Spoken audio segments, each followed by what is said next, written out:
आज से हमनी के एगो नया वीडियो श्रृंखला लोग शुरू करे जा रहल बानी जा।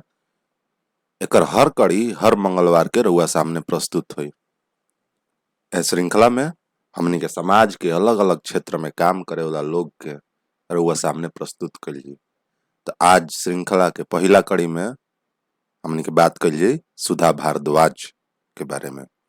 इनकर जन्म 1961 में अमेरिका में भई रहे। इनकर माई बाबू बहुत बड़का अर्थशास्त्री रहन जा।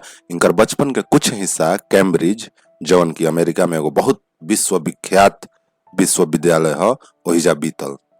इनकर माई जौन रही उ बहुत जानल मानल शिक्षाविद रही, पढ़ाई वाली रही। जेएनयू में जौन की आजकल विवाद में रहता हमेशा, जेएनयू में अर्थशास्त्र अध्ययन केंद्र के स्थापना कैले रही। जब सुधा भारद्वाज 11 साल के रही तो भारत लौट के अइली। आजकल चारों ओर लोग चिचियाता कि हमार भारत महान बा, भारत विश्व के गुरु ह। लेकिन जानत नहीं सबसे बड़का उपलब्धि आजो ए देश में का बा? देश छोड़ के विदेश गइल।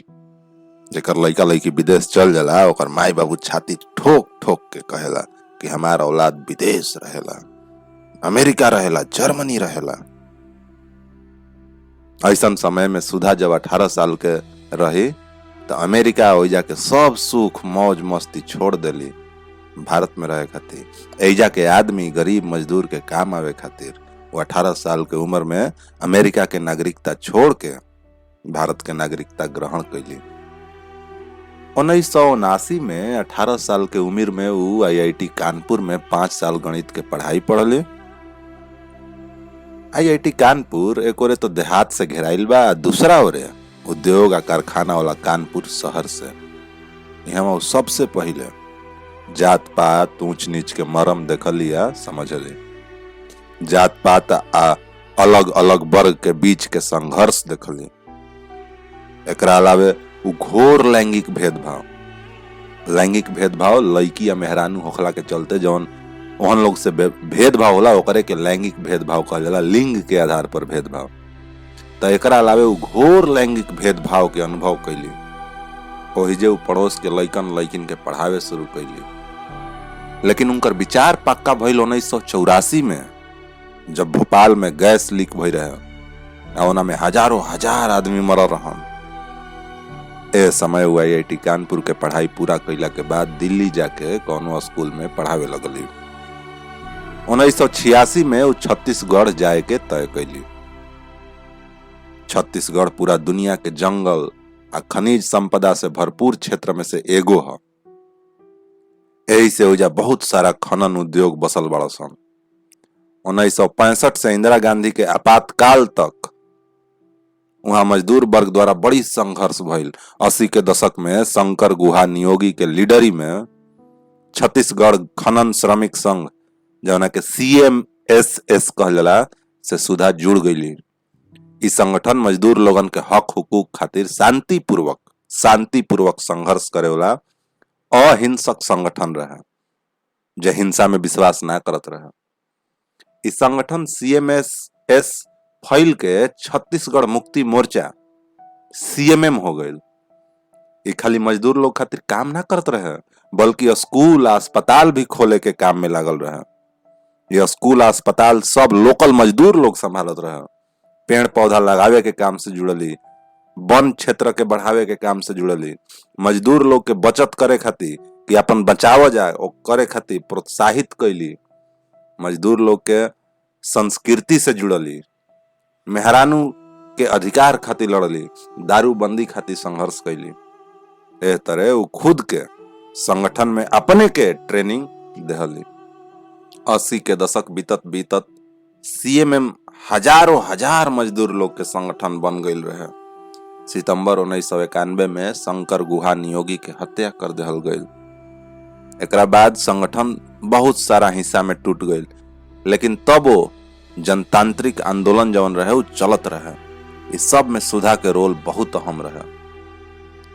यही समय में सुधा अपना के वर्ग विहीन कर लेली, ऊंच नीच के फर्क से मुक्त हो गईली। सलवार कमीज में काम करे वाली सुधा अब साड़ी में आ गेली, जौन की बस्ती में रहे वाला मजदूर आ स्त्री के पहनावा रहे। वो पहले ही से बस्ती में रहत रही, लेकिन यही समय उनकर बियाह भइल आ एगो लड़की के उ गोद ले लेली। संघर्ष के दबावे खातिर बहुत सारा दमनकारी प्रयास भइल।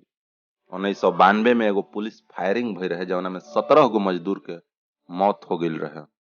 सैकड़ों मजदूर आ मजदूर नेता लोग के जेल हो गई रहे। काहे खातिर? काहे से कि मजदूर लोग के उहे सब मांग रहे कि काम के समय खाली 8 घंटा होखे, कानूनी रूप से जवन तय भइल बा न्यूनतम मजदूरी, उ न्यूनतम मजदूरी मिले, मजदूरी कार्ड मिले, हाजिरी कार्ड मिले। इहे सब मांग खनन मालिकन के मंजूर ना रहे।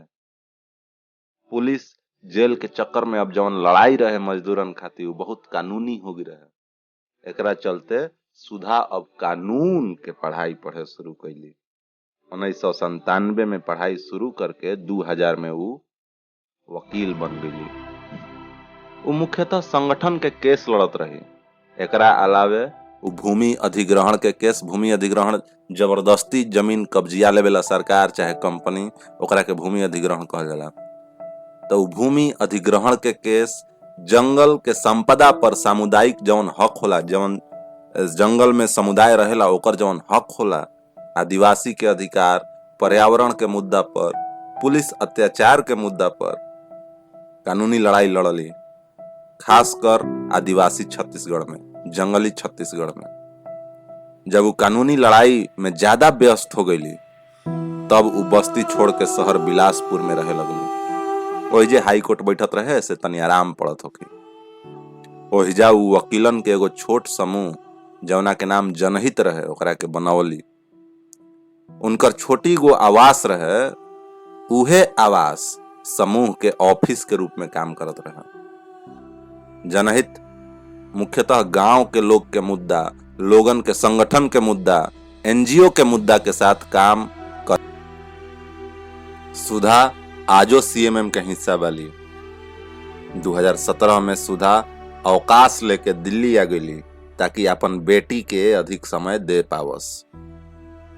अब तक कानून में जानल पहचानल नाम सुधा विख्यात नेशनल लॉ स्कूल में पढ़ावे लगली। आज उ सुधा कहाँ बाली जाना तनी रहुआ? पुणे के बायकुला जेल में। एकदम सही सुना तनी, पुणे के बायकुला जेल में। अमेरिका में अपन आराम के जिंदगी छोड़ के हमनी के देश के सबसे गरीब आ पिछड़ा तबका के हाथ पकड़े वाली सुधा, संविधान के भीतर रह के वहां लोगन के हक हुकूक के लड़ाई लड़े वाली सुधा, एगो बेटी के माई सुधा आज 1.5 साल से जेल में बली। उनकरा ऊपर नक्सली होके के आरोप लागल बा। ए संबंध में वीडियो के लिंक हम नीचे दे देब, रउआ सब देख लेब जा। उ जेल में नक्सली होके के चलते बाली कि बड़का बड़का पूंजीपतियन जवन हर राजनीतिक पार्टी के पैसा देवे लसन, जवन मजदूर किसान के खूब खटा खटा के कम मजदूरी देवे लसन, आदिवासी लोग के जमीन हड़पे लसन, वहां से लड़ाला के चलते जेल में बाली। सुधा नियन इंसान के समाज में आदर आ इज्जत होके के चाहिए कि उनकरा जेल में रहे के चाहिए। ये हम राउर बुद्धि या विवेक पर छोड़त नहीं, तनकी सोचे। अगर रउआ लागत होखे कि नहीं सुधा भारद्वाज लेखा आदमी के साथ अन्याय हो रहल बा, तो ये वीडियो के अधिक से अधिक लोगों के बीच में शेयर करी जा, देखी जा, समझी जा, सोचल जाओ। काहे से कि जनतंत्र है, ओना में ना सोचल समझल जाई तो सरकार मनमाना तरह से अपन जवन मन करी ऊ करी, हमनी के सब आदमी के ओना में घाटा बा। ऐसे दरखास्त बा रउआ सबसे कि ई सब मामला पर सोचे चालू करी जा, सोची जा, पढ़ी जा, लिखी जा, समझी जा। समय निकाल के देखे खातिर रउआ सबके बहुत बहुत दिल से धन्यवाद।